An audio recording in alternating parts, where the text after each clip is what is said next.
Hello, welcome you again to my YouTube channel.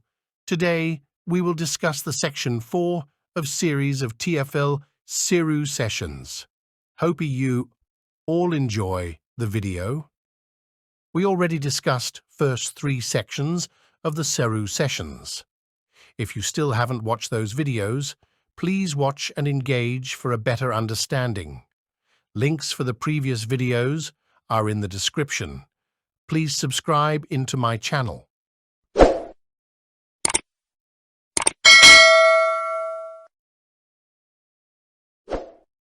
Let's start the Section 4, Staying Safe.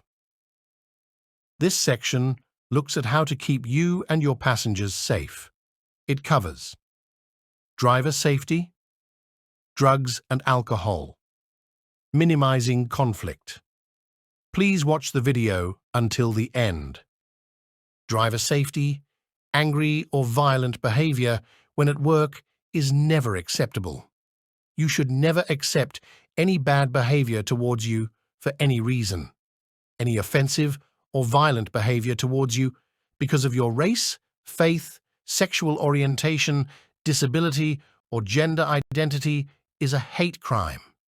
If you experience or witness this type of behavior, TFL urges you to report it to the police so that it can be fully investigated and action taken against the offender.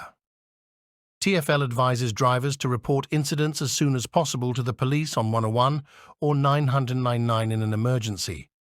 If a passenger in your vehicle becomes angry or violent, you have a right to say that you will not accept that behavior, or if that fails, to ask them to leave. Protecting yourself. To provide a safe service for your passengers and to protect you as a driver, you should consider discussing with your operator how they can help protect you from the possibility of aggressive or violent behavior by a passenger. Making sure your operator has given you the booking details, such as the passenger's name, pickup point, and destination. You could also consider checking the passenger's name and destination before they get in the vehicle. This will help make sure the passenger doesn't get into the wrong vehicle. Being clear with the passenger about exactly where you are taking them, the route there, how long it is likely to take, and what the fare will be before the journey starts. Letting the operator know about any change to the booking. The operator must then tell the passenger what the new fare will be. Carrying a lone worker device or asking your operator to provide you with one.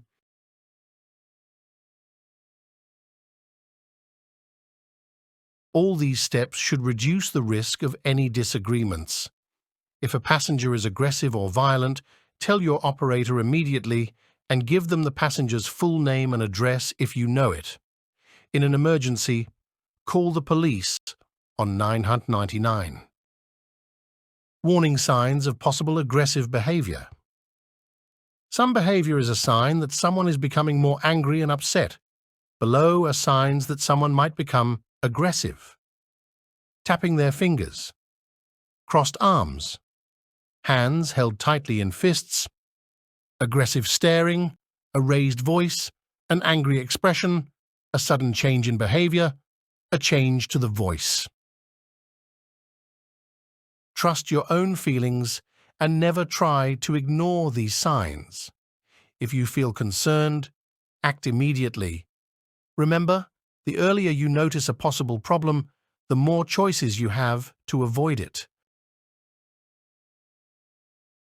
Drugs and alcohol.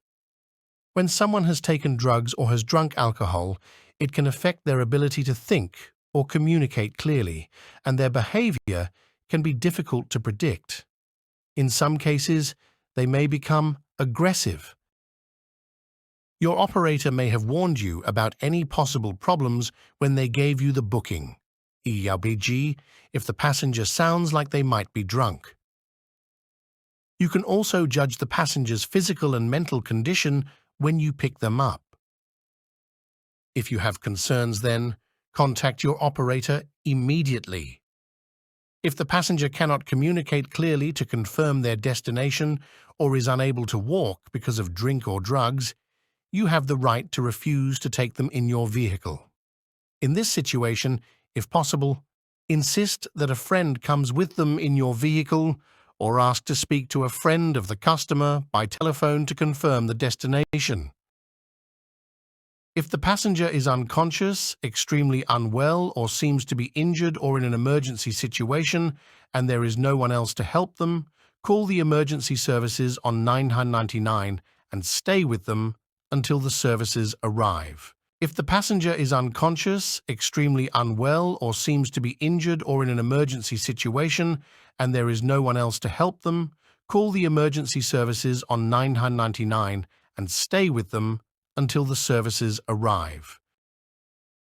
If the passenger is being aggressive or violent, move somewhere that is safe for you, but where you can still see the person until the emergency services arrive.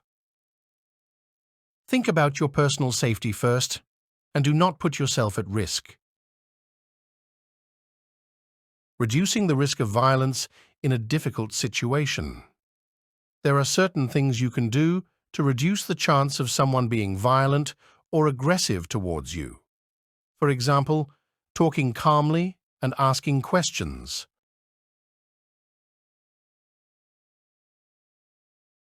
In the exercise below, decide which actions could help reduce the chance of someone being violent or aggressive towards you, and which actions you should try to avoid.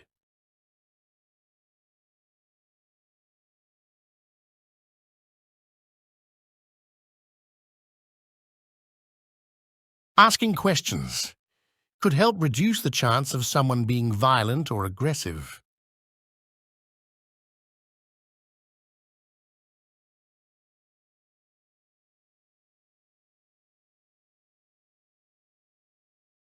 Listening to what someone is saying without interrupting could help reduce the chance of someone being violent or aggressive.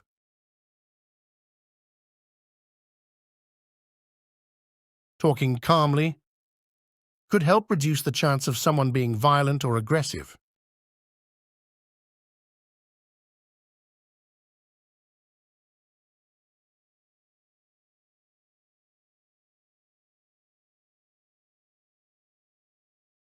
Explaining procedures for dealing with unacceptable behavior could help reduce the chance of someone being violent or aggressive.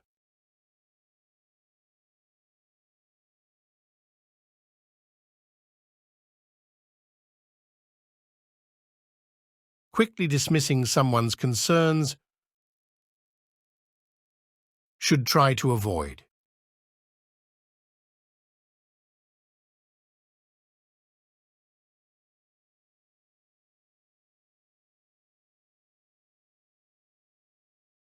Raising your voice so the person can understand you better should try to avoid.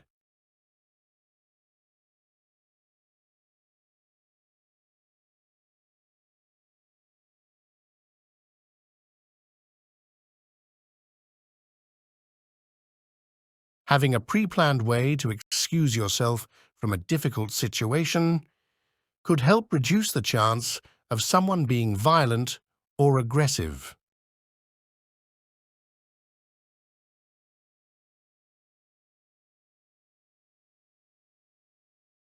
Talking over someone should try to avoid.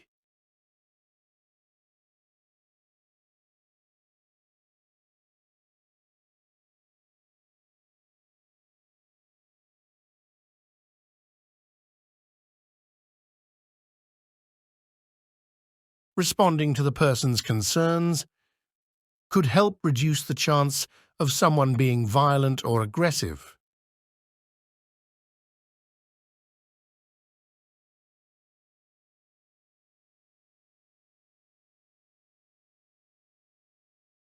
Arguing should try to avoid.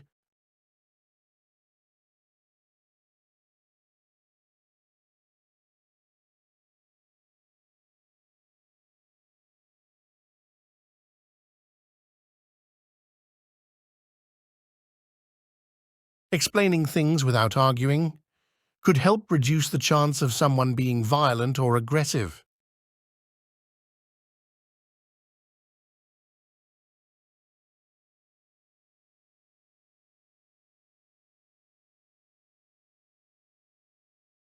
If you cannot reduce the risk of violence, sometimes you're not able to calm a situation.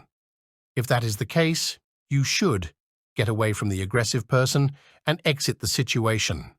If necessary, find somewhere safe to stop the vehicle, turn off the engine, take the keys, then get out of the vehicle. Consider using a lone worker device to let someone know that you need help. If an incident happens while you are away from your vehicle, get to your vehicle when possible and try to take time to calm down before you drive off. After an incident, try to talk about what happened with a friend, a colleague, or your operator. Find out if any support is available. There is advice on health and well-being on the TFL website, opens in a new tab. Report the incident to help avoid it happening in future. What to do if you are attacked or assaulted. It is important for you to know where you can go for help if you are attacked or assaulted.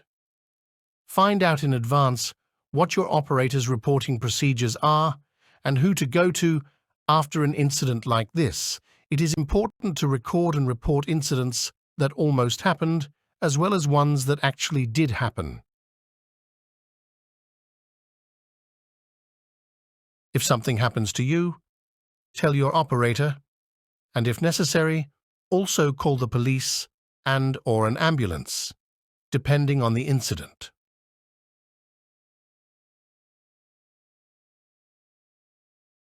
When you are recording an incident, try and include when and where the incident happened, information about the attacker, name, address if known, description of clothing, age, gender.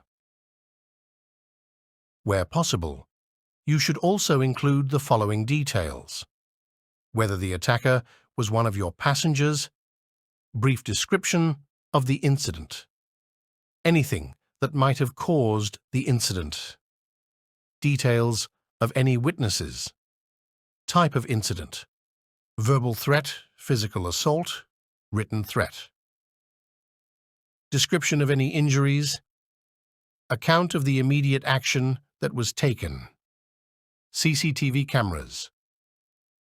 Installing CCTV cameras into a vehicle can reduce threats and violence against drivers.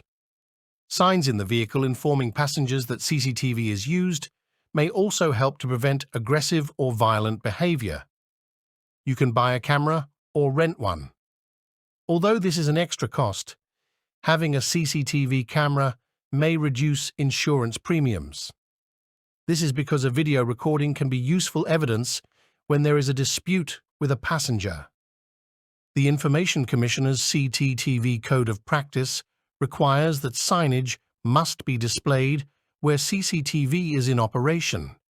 TFL requires all PHVs fitted with a CCTV system to display the sign shown below somewhere that is easy for passengers to see.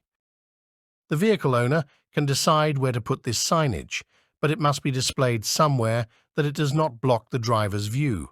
It must also be as visible as possible to passengers as they enter the vehicle and while they are traveling in it. We wind up the session from here. If you really enjoy the video, please share the video. Have a nice day.